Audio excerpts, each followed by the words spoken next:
Sa sales, huwag ka lang matuto ng technique. Kailangan mong matuto ng estratehiya. Maraming tao ang nabibigo sa sales hindi dahil mahina silang magsalita, kundi dahil hindi nila alam kung paano mag-isip ng galaw at magbasa ng sitwasyon.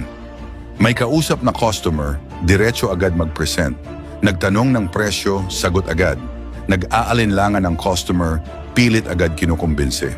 Ito ang pagbebenta na walang diskarte. Ang magagaling na sales ay hindi kumikilos dahil sa reflex.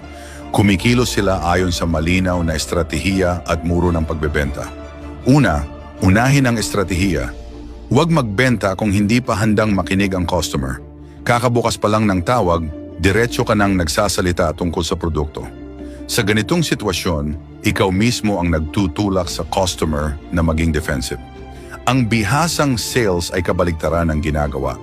Hinahayaan muna nilang magsalita ang customer bago sila magsimulang mag-lead ng usapan. Halimbawa, sa halip na sasabihin ko po muna ang mga benepisyo ng produkto, mas mabuting sabihin. Bago po ako magpaliwanag, gusto ko munang itanong kung alin ang pinaka-iniintindi ninyo ngayon, sir o ma'am. Ang mas maraming nagsasalita, siya rin ang mas maraming nailalabas na pangangailangan.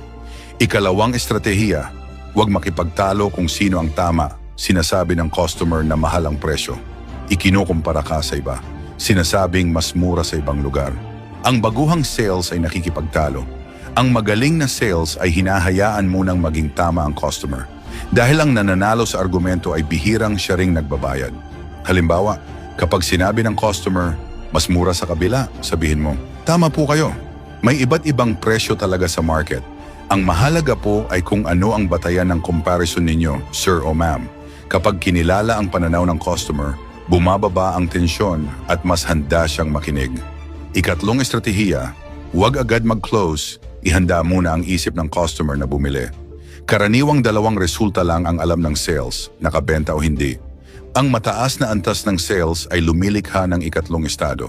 Hindi pa bumibili ang customer, pero nakapiling na siya sa'yo. Kapag may tiwala na, oras na lang ang hinihintay ng bentahan.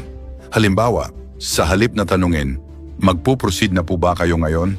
Mas mabuting itanong, base sa pangangailangan ninyo ngayon, sa tingin ninyo po ba ay akma ang solusyong ito para sa inyo, sir o ma'am? Kapag tumango ang customer, malaki na ang tsansa ng bentahan. Ika-apat na estratehiya. Huwag pilitin sa salita, gabayan sa tanong.